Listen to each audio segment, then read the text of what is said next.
Bien,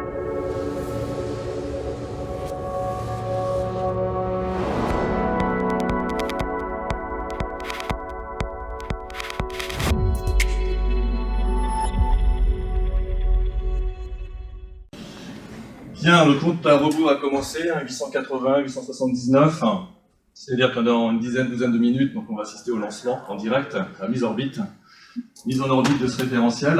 Et auparavant, j'ai quelques pages, quelques mots de présentation.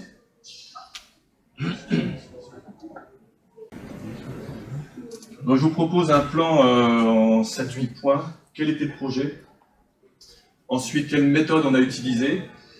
Du concept à la réalité, comment est-ce qu'on a fait pour produire un référentiel commun? En fait, il est universel, il s'applique à tous les secteurs d'activité, qui s'applique aussi ou s'adresse à tous les publics, aux novices comme aux avertis, et qui permettent en fait à toute entreprise, à tout secteur d'activité, donc de mesurer donc, sa maturité sur l'ensemble des bonnes pratiques de supply chain management, et j'insiste, de logistique durable.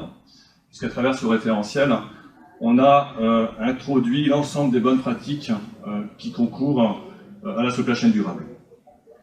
Et ça, le faire de façon pragmatique, quantifiable, parce que le but c'est aussi de mesurer une maturité, et reproductible, quelle que soit l'entreprise, qu'on arrive à peu près donc, aux mêmes notes si on est dans les mêmes situations, quel que soit l'auditeur, quelle que soit la personne qui s'auto-évalue, qui puisse avoir une note qui reflète globalement une approche identique donc d'une entreprise à l'autre. Et tout ça dans le but d'améliorer donc les performances logistiques. Donc c'était quand même une gageure, c'était pas évident, et on est parti donc sur la définition d'abord donc de grille de maturité sur Excel. Donc dans notre programme, on remerciera les 68 contributeurs, et je pense que c'est une valeur ajoutée aussi de ce produit que de partir des praticiens, de partir du terrain. En fait, c'est pas un travail universitaire. C'est pas le travail d'un consultant, c'est le travail de 68 praticiens et experts de la supply chain. Et chacun, à travers le référentiel, à partir de ses contributions, peut retrouver globalement ce qu'il a pu dire, peut retrouver aussi ses convictions, parce que c'est aussi un travail de partage et de convictions et d'expérience et de connaissances. Sachant aussi qu'il y a eu des débats, il y a eu des contradictions, et on s'est quand même mis d'accord pour alimenter ces grilles de maturité de façon objective.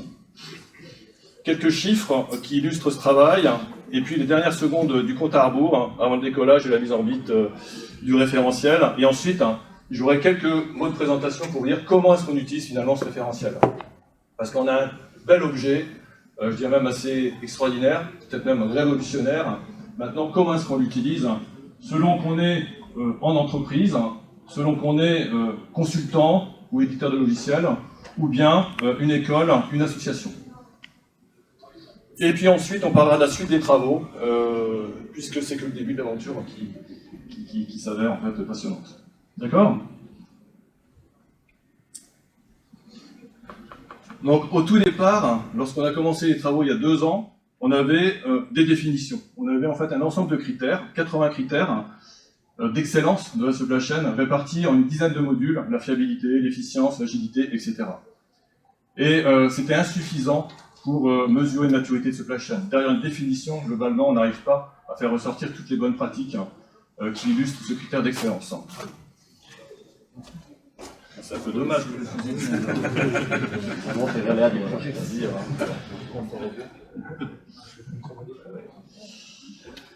Donc voilà, comment est-ce qu'on passe d'une définition de critères à une grille de maturité? On s'est mis d'accord assez rapidement sur le fait qu'il y aurait 4 niveaux de maturité. À un moment donné, on a un peu flirté avec le 5e et tout de suite on s'est dit non, s'il y en a 5, ça va être un boulot monstrueux. Déjà 4 grilles de maturité qui montrent le chemin vers l'excellence depuis un stade de débutant. En fait, j'ai pas mis en place le critère, je fais des choses, mais globalement, je sais même pas si ça marche ou si c'est bien. Basique, je commence à mettre en place des fondamentaux. Niveau intermédiaire, je maîtrise les fondamentaux. Et je commence aussi à bien maîtriser les paramètres et avoir une supply chain intégrée. Et puis au niveau avancé, je suis vraiment, on va dire, le champion de ce critère d'excellence et j'en tire tous les profits. Donc on est passé de 80 critères à 80 définitions et à 80 grilles de maturité. Le but, en fait, c'est d'avoir des grilles de maturité qui soient graduelles, donc des niveaux débutants au niveau avancé, explicites, pertinentes, proches de la réalité, alignées aussi sur les normes et les standards de la supply chain. Et je suis ravi de voir Isabelle Châtaignier qui représente GS1 France au niveau des standards pour les produits de consommation, On avait Sami Samama pour la partie aéronautique. Donc on était bien entouré au niveau des standards. Et c'est important que, globalement, les standards, les bonnes pratiques, les concepts MRP de tout ce que vous connaissez se retrouvent bien dans le référentiel. Et aussi, donc, complète, on a la prétention, globalement, d'avoir, à travers ce référentiel, comme je vous le disais tout à l'heure, intégré toutes les bonnes pratiques. À ce jour, qui soient connues, il peut y en avoir 2 ou 3, ou quelques-unes qui ne soient pas là, mais elles seront ajoutées de toute manière. Et bien sûr, tout ça quantifiable sur une échelle de 0 à 100%. Donc on a fait ce travail-là, qui a consisté à faire des workshops, à travailler sur des tableaux Excel, mais ça ne suffisait pas parce que Excel, c'est 80 fichiers Excel qui sont impossibles à exploiter. Donc le but, ça a été de tout basculer sur Internet de telle manière que le référentiel soit plus accessible et plus facile à consulter de manière ludique. Bonjour. Bonjour.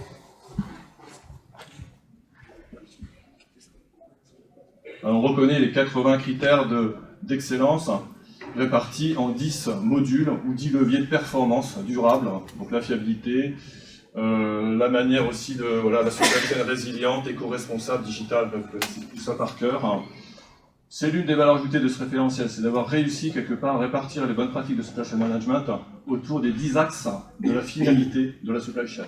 Une supply chain doit être fiable d'abord, ensuite on doit être efficient parce qu'en fait le service client, mais il ne faut pas le faire à n'importe quel prix, agile bien sûr, et aussi donc préventif, c'est l'humain qui est au cœur quelque part des entreprises. La supply chain est accidentogène.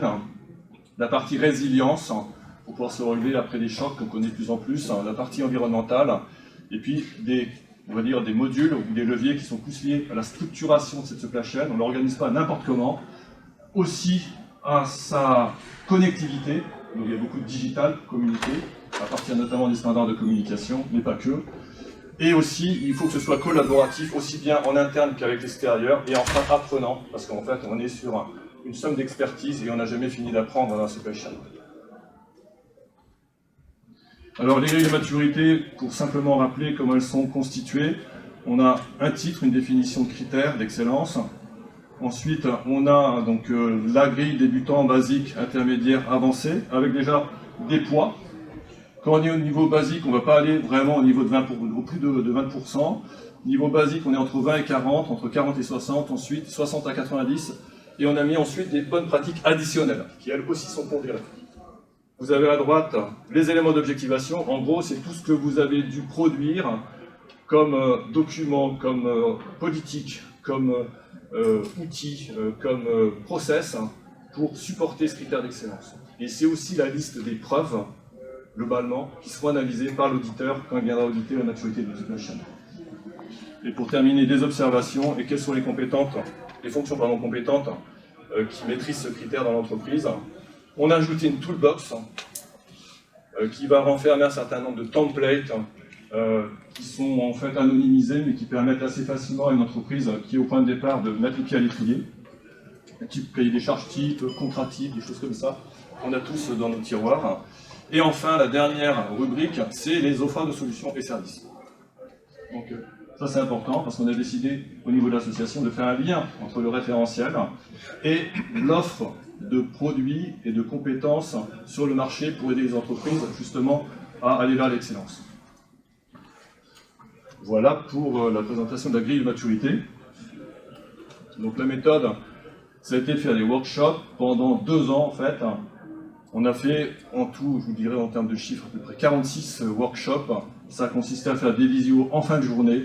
On était entre 3-4 personnes au minimum, 8, 10, parfois 12, justement à partager nos connaissances et notre expérience pour illustrer ce que peut contenir un critère qui porte par exemple sur le SNOP. Donc il y avait un recueil de notes en direct. Ensuite, un travail de rédaction pour mettre en forme ce qui s'était échangé pendant 1h30. L'étape 2, ça consistait à reprendre les contenus, relus par 1 ou 2 spécialistes du critère, à apporter donc des améliorations. Et enfin, relecture finale pour validation par les experts. Et hier soir, le conseil d'administration a validé les grilles du référentiel pour la version 2023 V1. Oh, voilà.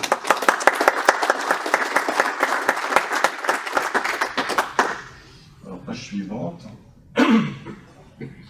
Pour conduire ce projet on a été 5 chefs de, on va dire, modules du critère du référentiel Supply Chain Plus. Donc je remercie Olivier Borin, on peut l'applaudir.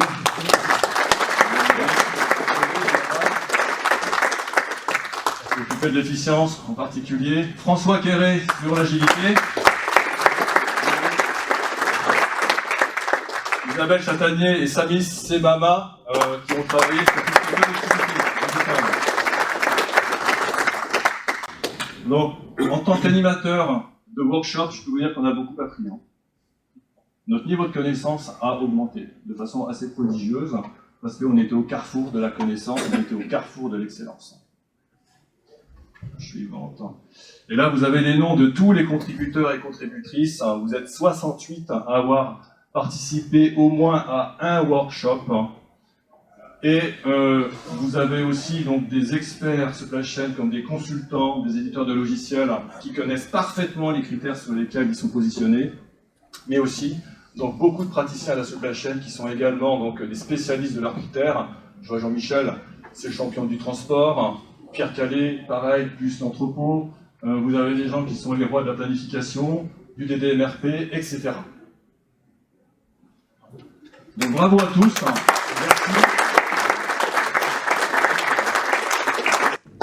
Ce qui est assez remarquable, c'est que vous tous... Vous cumulez au minimum 10 ans jusqu'à 35 ans d'expérience. Il y en a certains, c'est des vieux compagnons de la supply chain. Je commence à en faire partie.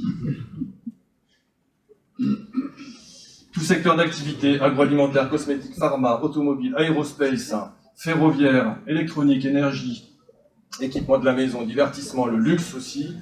On a des gens comme chez Tiffany, des gens chez Tag Heuer aussi, et autres. Le retail, forcément. Le e-commerce, on a François Briffaut qui est avec nous, qui représente le directeur supply chain de VP, vente privée. Donc voilà, donc, un beau panel d'experts qui ont contribué à ce référentiel, et encore merci à vous toutes et à vous tous.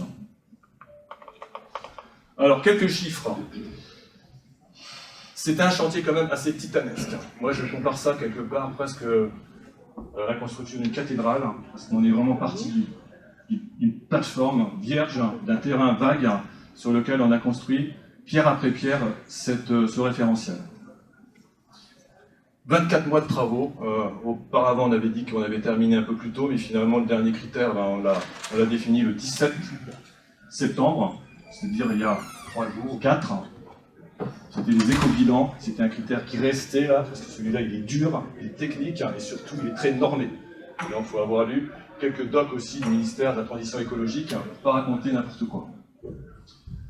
Donc, 24 mois de travaux, 46 ateliers participatifs, 68 contributeurs, contributrices expérimentés, qui couvrent plus de 14 secteurs d'activité, comme je vous l'ai dit. Il y a eu 83 heures d'échange et de coproduction à travers ces workshops. Moyenne 1 heure par critère, vous allez me dire c'est un peu court, mais comme on était entre experts, comme on savait globalement comment ça se passe, assez vite on arrivait à l'essentiel. La difficulté ensuite c'était de se dire finalement qu'est-ce qu'on met dans le basique, qu'est-ce qu'on met dans le débutant, qu'est-ce qu'on met dans l'intermédiaire, qu'est-ce qu'on met dans l'expérimenté, dans l'avancé. Il y a eu 377 heures de rédaction, ça c'était le plus gros travail, le plus lourd, parce que voilà, les échanges ils sont super parce qu'ils permettent de bien cadrer les choses, mais ensuite il faut tout reprendre. Et puis voilà, donc tout présenter de façon intelligible et assez complète, et pas non plus faire une dissertation qui fasse 3 pages pour un critère. Néanmoins, il y a certains critères qui font 2 pages, qui sont assez longs, je pense que c'est une outil hyper long, que si vous voulez, c'est un processus hyper structuré, avec beaucoup d'étapes. Il faut quand même dire ce que c'est que l'étape 1, l'étape 2, l'étape 3, parce qu'on s'adresse aussi à des novices, on a aussi un objectif pédagogique. Les étudiants notamment qui ne savent pas comment ça marche, si on dit voilà, tu fais une demand review sans dire ce que c'est qu'une demand review, bah, il y a eu 40 heures d'intégration ensuite des contenus dans la plateforme web. Et ensuite, j'ai un peu recensé les bonnes pratiques. Globalement, c'est une estimation, mais dans ce référentiel, il y aura à peu près 800 bonnes pratiques. Le supply chain management et de l'issue du 800 bonnes pratiques. C'est vous dire, la technicité de notre métier, qui est forcément transversale, qui part du client, qui va jusqu'au fournisseur, des interfaces en interne comme avec des prestataires logistiques. Mais je crois que c'est l'une des disciplines les plus, on va dire, les plus compliquées, les plus techniques qui existent dans l'entreprise. C'est pour ça qu'on a du mal finalement à expliquer ce que ça recouvre, et c'est pour ça que le référentiel va devenir un super support pédagogique. Globalement, quand on traverse le référentiel, qu'on a mis dedans, Tout ça, c'est de la supply chain. Forcément, ça doit ouvrir les yeux à pas mal de gens, de se dire « Ah ouais, c'est ça aussi, je ne savais pas que c'était comme ça. » Ok, merci. Alors maintenant, voilà, il est 15, hein, on est à peu près à l'heure pour le décollage de la fusée en direct. Donc, Adib, il faut commande. 10, 9, 8, 7, 6. Alors on est quand même sur la plateforme de Kourou. Top. Mise à feu. Allumage Vulcain. Allumage EAP, décollage.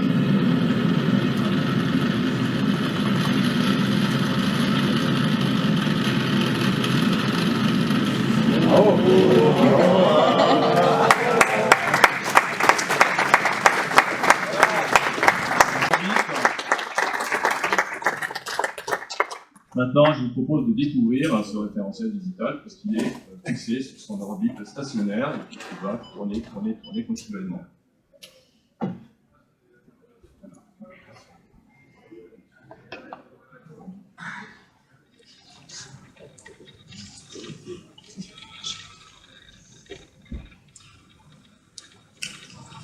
Voilà, donc vous découvrez le référentiel.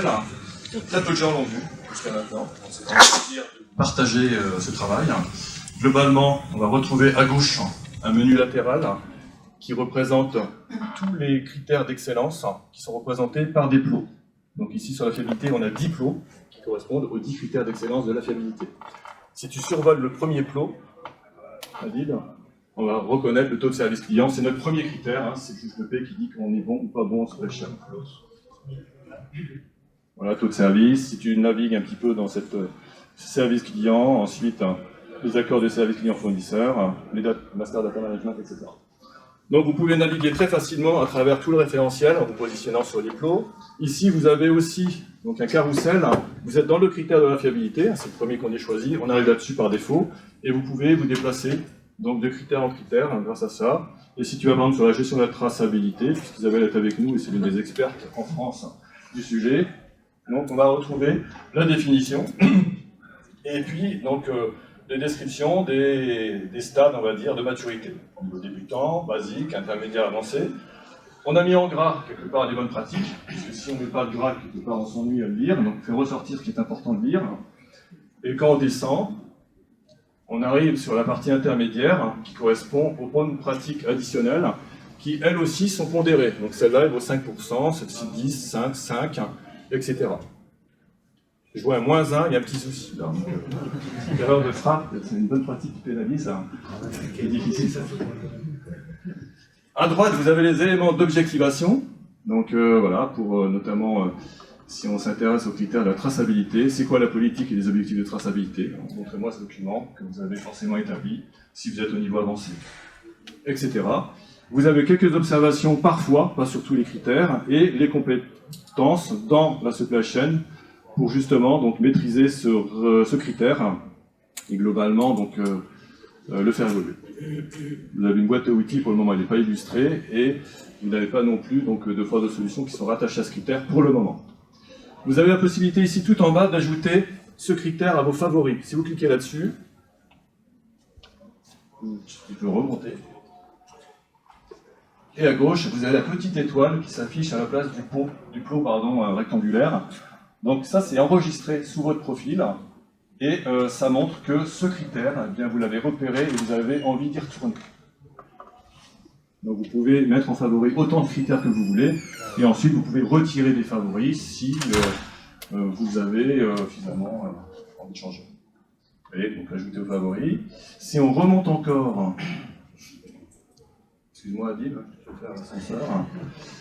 Vous avez donc, alors, ici une jauge de progression.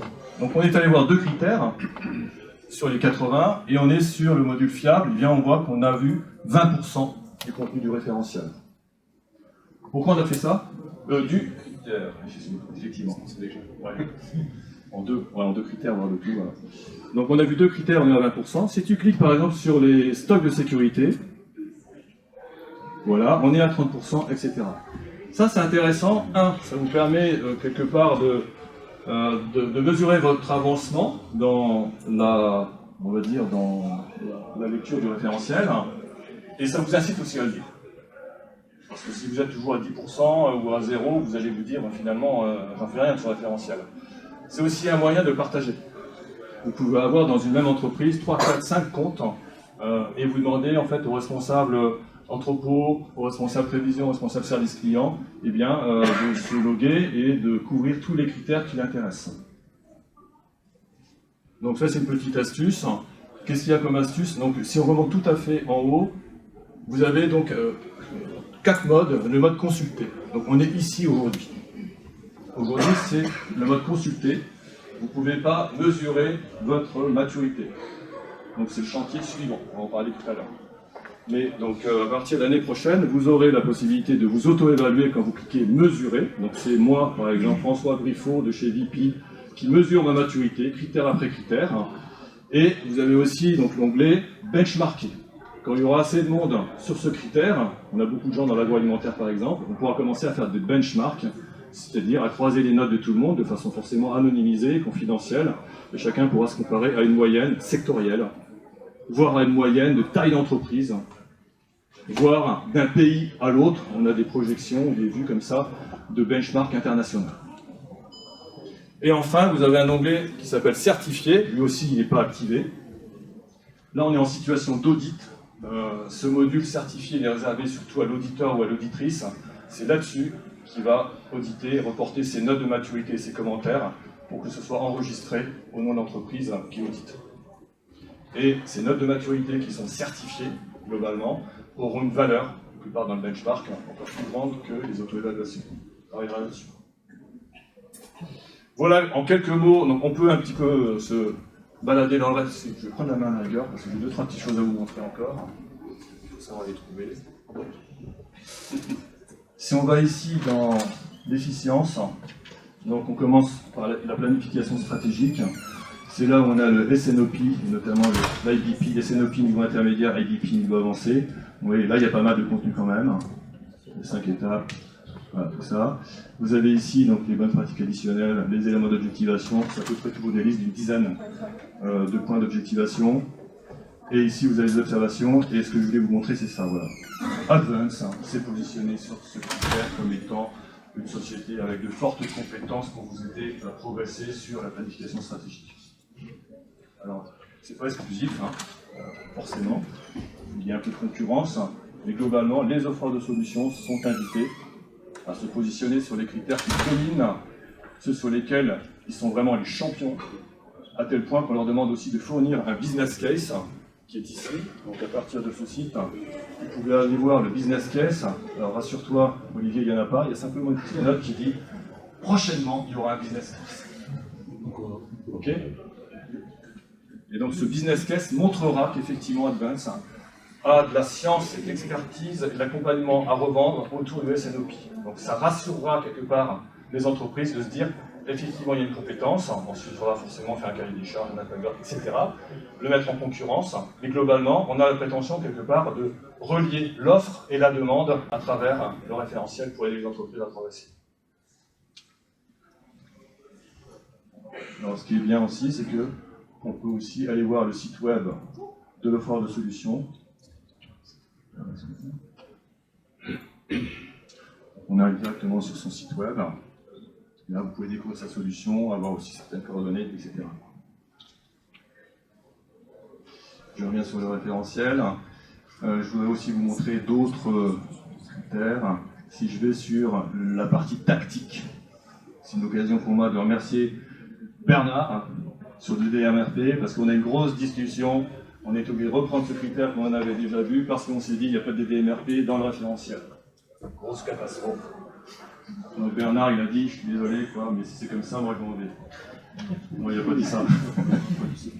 Il n'a pas dit ça, en revanche, on s'est dit qu'effectivement, alors si on en parlait dans les stocks de sécurité, la façon de piloter des stocks de sécurité avec des blocages dynamiques, on en parlait au niveau avancé, en revanche, il fallait quand même une section spéciale par rapport à MRP2, qui constitue l'essentiel des moteurs de planification dans les entreprises, mais aussi DDMRP, qui a aussi donc, sa place. Donc on a défini les choses comme ça. Au niveau basique, il n'y a pas d'MRPD, ni il n'y a pas de DMRP. En revanche, au niveau, pardon, débutant, niveau basique, vous avez MRP2 ici, et ensuite on passe sur des DMRP. On essaiera de trouver peut-être une couleur pour bien marquer les deux méthodes, donc on va essayer d'en assez loin. Et ici, les bonnes pratiques additionnelles, donc si c'est du MRP2, c'est ça, c'est ça, c'est ça, et si on est sur des DMRP, c'est ça, c'est ça. Les points d'objectivation sur MRP2, les points d'objectivation sur DMRP sont ceux-là. Sur une entreprise qui s'auto-évalue ou qui se fait certifier, il nous dira, ben moi c'est des DMRP, ou bien c'est MRP2, et donc on arrivera à l'auto-évaluer.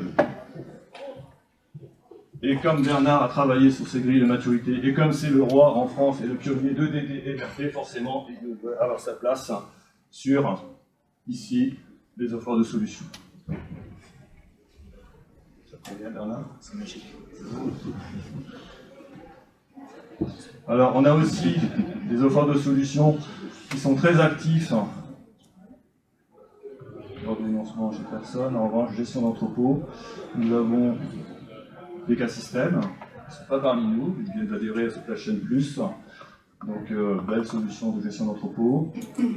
Nous avons aussi au niveau du transport, DDS, avec Jérôme qui est avec nous, aussi pionnier dans le domaine des TMS en France, ça remonte aux années 2000, on avait fait l'histoire, Supply Chain Management l'année dernière, et il t'a paru que tu étais le premier à lancer une solution logicielle autour de la gestion du transport.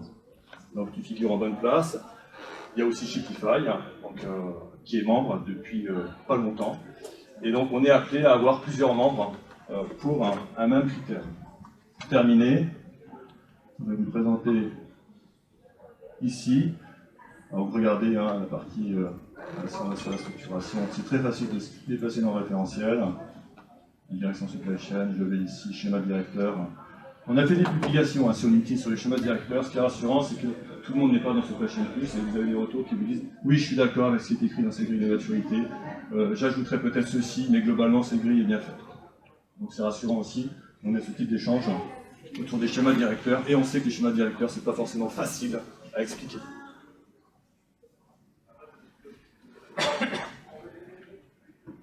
Pour terminer, pour faire honneur à notre hôte. C'est pas celui-là, excusez-moi. Voilà. Accueil de stagiaires et d'alternants. Ça vous a pas échappé qu'on est dans une école de commerce supérieure. Habib, c'est pas beau ça? Voilà.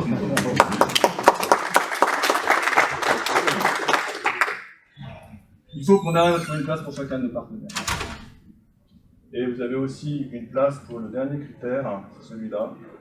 Donc l'ouverture sur le monde, c'est l'un de mes préférés, parce que globalement, la supply chain, ça n'intéresse pas ce qui l'entoure.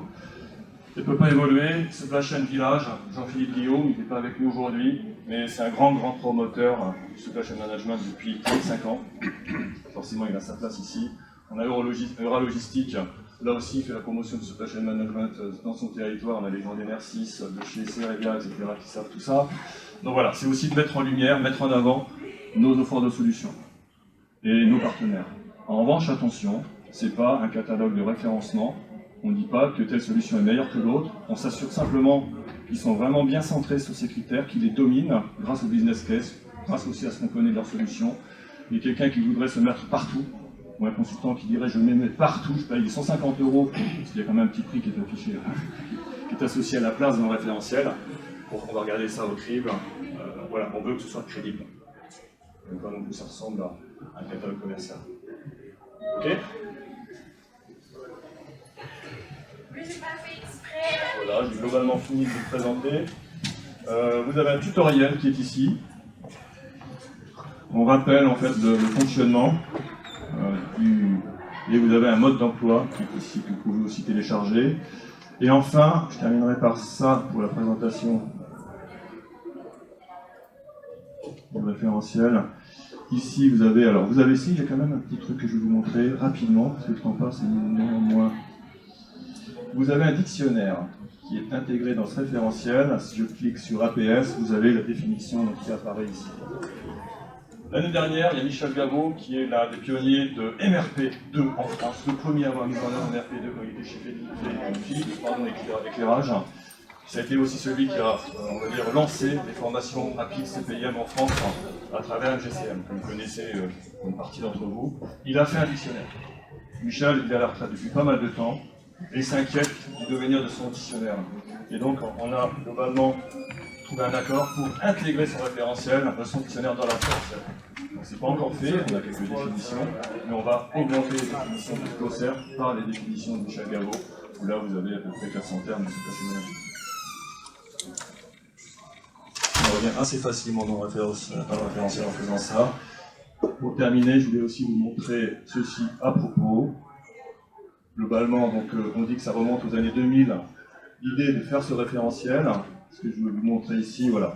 Ici, on reprojette la liste des contributeurs à ce référentiel pour que chacun sache que, pas seulement vous, vous avez contribué, voilà, mais surtout que c'est un travail collectif d'experts qui a véritablement donc, apporté, partagé, mis en commun sa connaissance et son expérience pour alimenter ce référentiel. Voilà, il faudra que je mette aussi la bibliographie, c'est ce qui... Mais globalement, c'est quasiment terminé. Donc on va revenir à la présentation. Juste, tout à l'heure. Je peux expliquer comment on va y accéder. Oui. Donc vous allez recevoir un mot de passe, un identifiant dans les prochains jours. On va commencer à envoyer le mot de passe à tous les contributeurs et contributrices, de façon, on va dire, logique, hein, c'est eux qui ont travaillé sur ce référentiel. Et puis on va aussi les envoyer sans tarder donc, à tous les membres, donc à la fois les praticiens, mais aussi les partenaires de Supply Chain Plus. Pour que vous puissiez découvrir ce référentiel et puis partager. Oui. Juste une petite question. Un référentiel, il faut qu'il évolue aussi au fil du temps. Oui. Est-ce qu'il pourrait y avoir aussi des contributions de la part de recommandations, des commentaires, etc. Une bonne question, c'est la question que me posait aussi Adib, les référents. Donc pour chaque critère, on a des référents, alors on n'en a pas beaucoup, on en a une dizaine aujourd'hui qui ont dit « Moi, la gestion du transport, Jean-Baptiste Fleck, c'est un champion de domaine transport international, donc tout ce qui est TMS, la manière d'organiser, de gérer le transport, c'est le référent là-dessus. Pas forcément que lui, il va y en avoir 2 ou 3. Donc moi je vous invite vraiment, à partir du moment où il y a certains critères que vous dominez complètement, pas seulement au niveau du savoir-faire, mais aussi que vous suivez l'évolution, les nouvelles techniques, les nouveaux outils, donc à vous inscrire comme référent, on vous met dans l'admin, c'est-à-dire que vous êtes quelque part enregistré, et une fois par an, on fera une release, et on demandera au référent de proposer au comité référentiel des évolutions, sans pour autant casser la baraque, forcément. Globalement, on a quand même quelque chose qui se tient bien, mais il y aura forcément des évolutions qu'il faudra intégrer dans ce référentiel, et c'est comme ça qu'il va vivre. Alors, bienvenue, merci Adib sur la présentation. Donc voilà, vous avez aussi une adresse spécifique au référentiel. On peut passer à la suite. Ce que je voudrais vous dire, le référentiel, finalement, si on le regarde bien, c'est un outil multifonction, c'est 10 outils en un. D'abord, c'est un maître étalon qui vous permet de mesurer vos forces et faiblesses de votre supply chain. Ensuite, c'est une boussole qui va guider les travaux de construction des supply chain. 80 critères, globalement 15 à 20 ans pour construire une supply chain. Donc, c'est un travail sans fin. Vous arrivez dans une entreprise comme nouveau directeur ou directrice supply chain, vous faites la situation actuelle et vous vous dites, ok, là, il y a 35 critères qui sont au rendez-vous. Maintenant, il en reste encore 45. C'est quoi la suite? Je fais ma feuille de route à partir de ça. Et je la partage. Outils de management, pour stimuler les équipes et développer les compétences. Donc effectivement, c'est un concentré de bonnes pratiques et de compétences.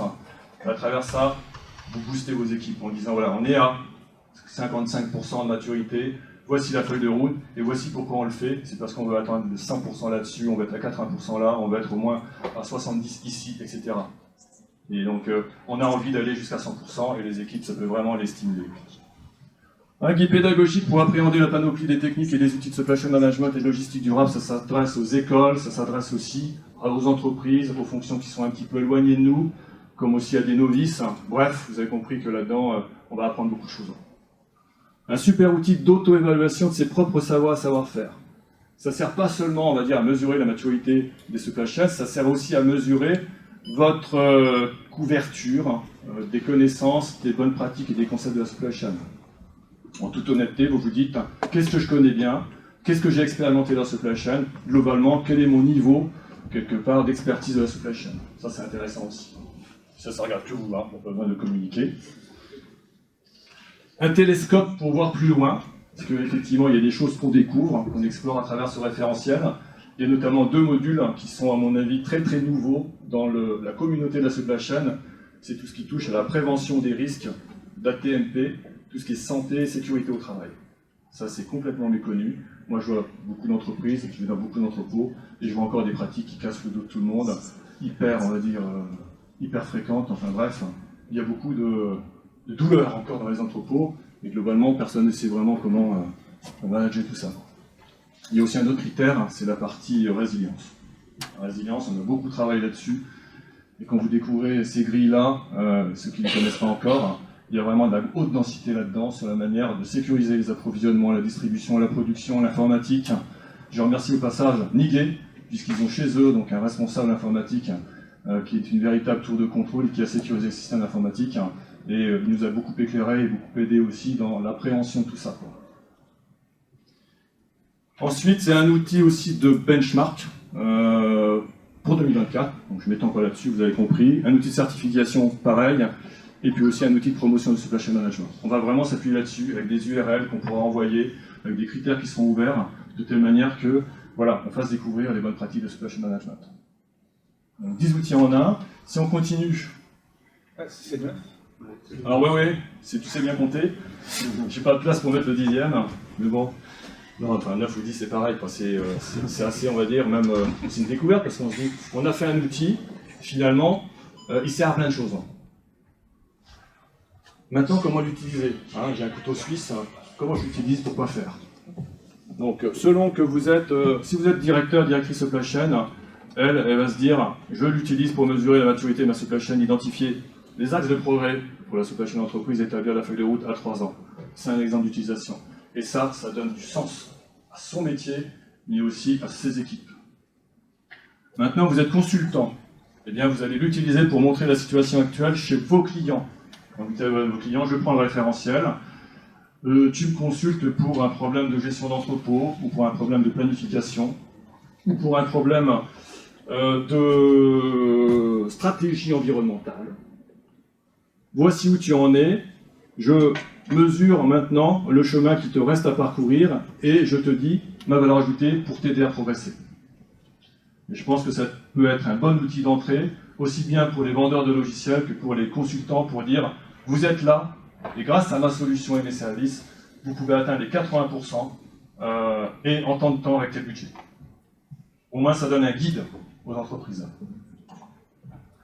Ensuite, vous êtes une association supply chain de type Euralogistique, Alpes Supply Chain, Aslog Nouvelle-Calédonie et bien d'autres, un club logistique.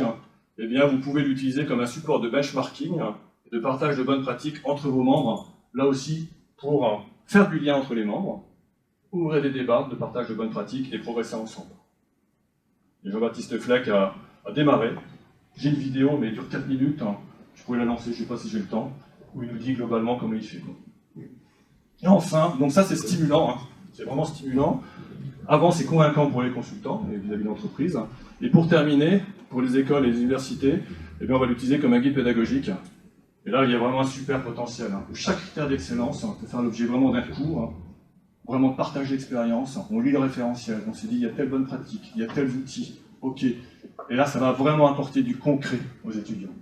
Il y a trop de cours qui sont vraiment un peu théoriques, trop théoriques, et finalement, on découvre beaucoup d'étudiants qui manquent d'outils, qui manquent tout simplement de vision réaliste de la situation dans les entreprises, et je pense que ça peut beaucoup aider ça.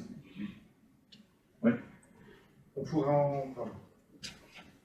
On pourrait presque en rajouter un qui est aussi l'aspect entreprise et la publicité que ça permet à faire de l'entreprise auprès de ses partenaires, la grande distribution, enfin, voilà, ou le B2B, sur la qualité et la confiance qu'ils peuvent avoir dans la maîtrise de la supply chain de l'entreprise.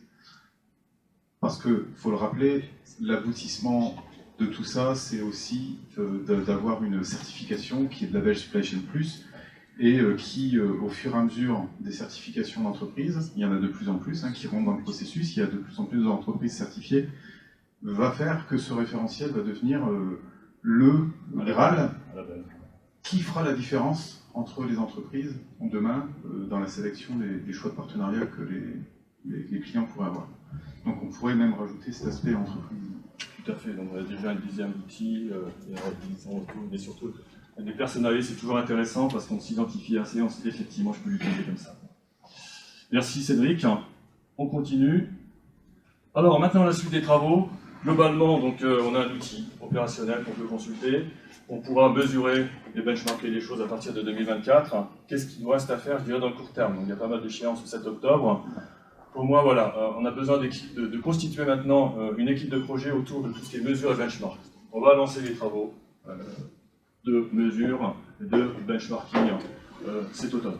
Donc s'il y a 2 ou 3 personnes, ne demande pas une équipe de 25 personnes parce que ça ne va pas marcher, mais 2 ou 3 personnes qui ont vraiment à la fois du savoir-faire, du temps et l'envie de contribuer à cette partie-là, elles sont bienvenues. Vous m'envoyez un mail. On a besoin de mettre aussi, de constituer un comité de mise en avant des partenaires dans le référentiel. Donc c'est les logos qui apparaissent. Donc ça c'est Olivier, toi qui va te mettre en relation avec les partenaires. On a déjà fait des annonces, certains nous ont dit moi ça m'intéresse aussi et cela. Et il faudra, la difficulté de cette mission-là, c'est d'obtenir des business cases. Donc on va donner une date limite pour que le logo reste aligné, affiché sur le site. Il faudra produire le business case, sinon on va avoir des business cases vides pendant des mois et c'est pas sérieux. Troisième chantier, on va lancer dès le mois de fin septembre, début octobre, le comité Toolbox. Toolbox, c'est vraiment d'obtenir, de partager entre vous vraiment des protocoles, des templates, des contrats types, que sais-je, des modèles de cahier des charges, des choses qui ont été faites, qui sont bien faites, on anonymise, et on met ça en commun. Alors franchement, je fais appel à vous, là, il faut faire des dons. Il faut faire des dons, notamment pour les moins avancés. C'est pour eux qu'on fait ça. C'est pour les étudiants. Des outils d'entreprise, pas des outils théoriques. Des outils d'entreprise que vous utilisez, vous les simplifiez éventuellement, mais en tout cas, vous anonymisez le truc, on ne vous reconnaisse pas, et on partage. Quatrième chantier, c'est la communication externe. Donc on a parlé de ça hier soir, puisque le conseil s'est réuni. Avec Cédric, on a déjà eu des échanges. On a besoin donc maintenant de communiquer de façon organisée sur LinkedIn pour que les gens donc, découvrent notre outil. Ensuite, on a besoin de constituer un comité association et école. On cherche un chef de projet, 3 personnes, en gros 3-4 personnes, pour vraiment réfléchir à définir un cadre d'utilisation du référentiel quand il y a une association et quand il y a une école. Est-ce qu'on donne le référentiel à tous les étudiants? Est-ce qu'on leur fait payer une cotisation individuelle? Jusqu'où on partage? On leur permet de faire des benchmarks en audience avec des Google Forms pour se mesurer, se comparer. Jusqu'où on va? Qu'est-ce qu'on donne? Parce qu'il faut quand même maîtriser tout ça. Sixième, comité partenariat externe et traduction. On en parlait encore hier soir, il y a besoin de traduire le référentiel. Pourquoi? Parce qu'on a des multinationales, il y a notamment Enersys, qui est une société américaine qui a son siège en France. Il y a un audit qui est planifié cet automne, donc on va aller à Arras, on va aller aussi en Pologne, et les Américains, globalement, si c'est en français, ils ne vont pas trop savoir de quoi ça parle. Donc traduction en anglais, et même plus, puisque ça intéresse aussi aux Japonais, ils vont en parler juste après. Ensuite, constitution d'annuaire des référents, on en parlait tout à l'heure. Donc franchement, si vous voulez devenir référent, candidater, vous serez forcément sélectionné, et vous aurez la maintenance quelque part de ces critères avec vous. Ok? Ensuite, on est bientôt fini. Justement, l'international, l'ouverture sur le monde. Zakia, merci encore, tu es toujours là avec nous quand il s'agit même de déplacements que tu fais depuis la Tunisie. On peut vraiment la remercier parce que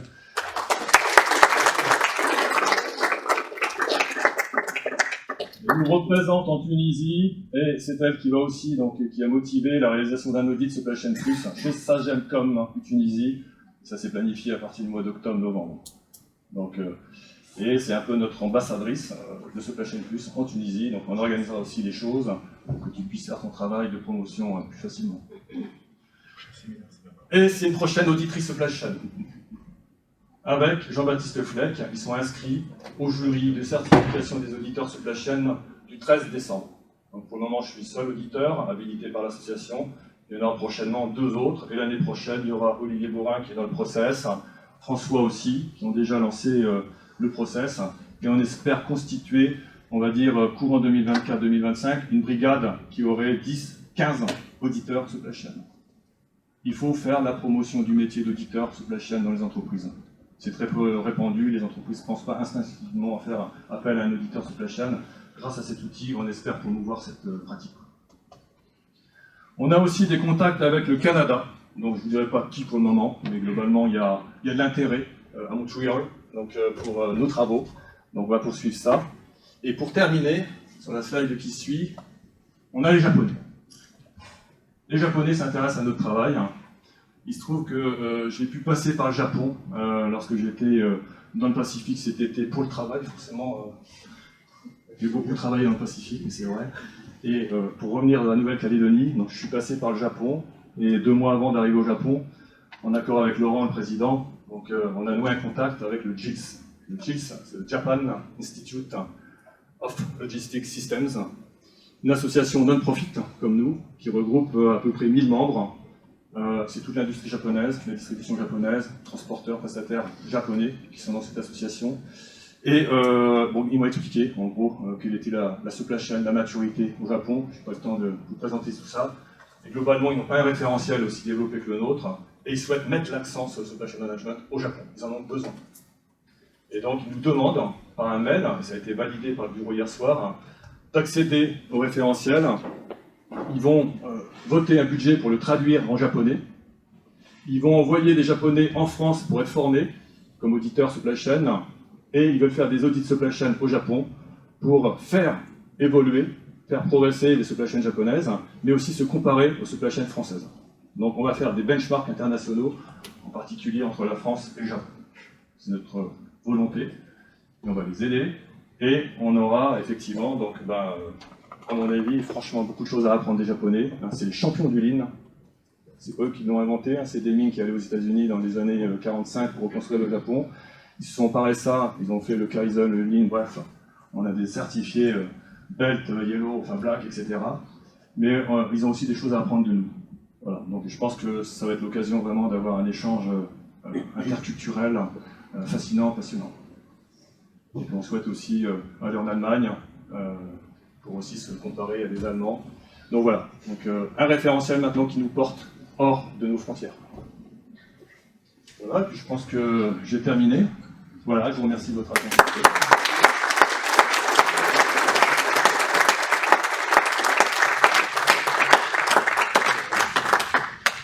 Est-ce que vous avez des questions si on a 5 minutes Oui. Est-ce qu'il est possible avec l'outil d'agréger plusieurs supply chains d'une même entreprise pour comparer les résultats entre supply chains et avoir une agrégation de résultats? Je pense qu'avec des comptes différents, on pourra faire des benchmarks inter-filiales, inter-sociétés d'une même entreprise multinationale. Ça fait partie du cahier des charges, effectivement, benchmark. Ouais. Et on prend le point. Effectivement. Ouais. Oui. Est-ce qu'il existe d'autres référentiels aujourd'hui et quelle est finalement la comparaison par rapport à ce travail qui est effectivement très important? Alors, il en existe d'autres. Vous avez l'ASLOG qui a un référentiel, vous avez les Américains qui ont le modèle SCORE, il y a des référentiels pour des PME aussi spécifiques. On est en train de faire ce travail, on va dire de comparaison. Jean-Baptiste Fleck, notamment, qui est proche de nous, donc, a commencé à le faire. Safran, je vois Philippe qui a aussi ses référentiels tournés vers l'aéronautique.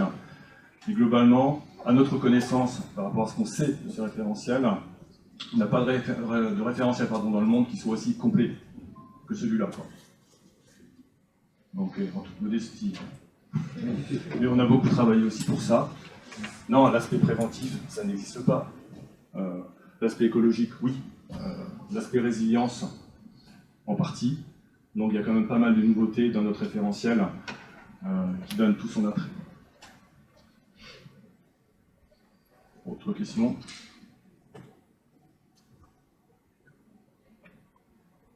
Vous avez hâte de l'utiliser maintenant? Quel est le challenge pour l'assaut sur l'année 2024 pour fédère encore plus, pour qu'on aille chercher encore plus de clients, pour qu'on fasse... On a une feuille de route, on a des objectifs. On souhaite être 100 membres praticiens d'ici à la fin de l'année. Ça, c'est un objectif. On est aujourd'hui à 70.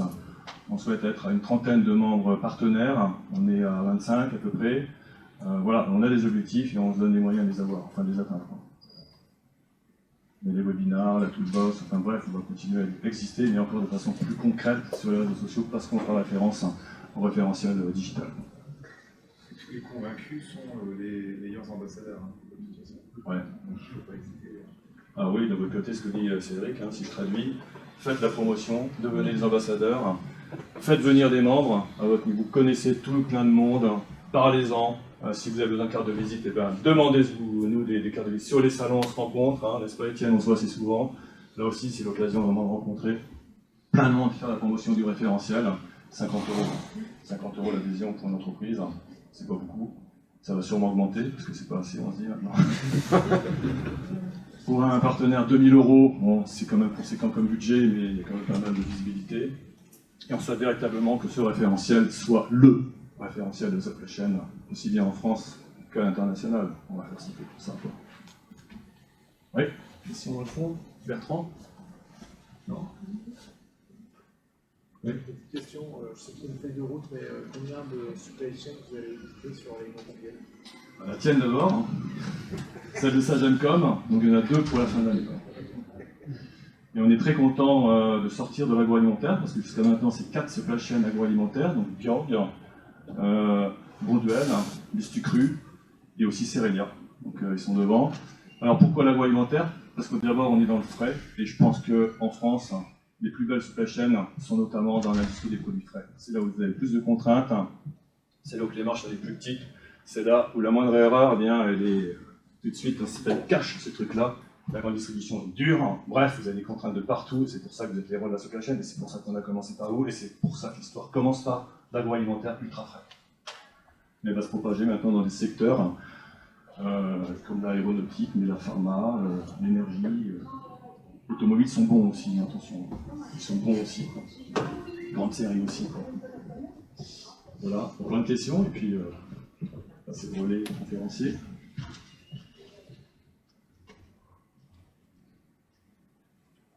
Je vous propose qu'on s'arrête, je vous remercie encore, et puis on vous enverra vos comptes d'accès, vos codes d'accès, donc très rapidement, pour que vous puissiez utiliser le référentiel. Merci.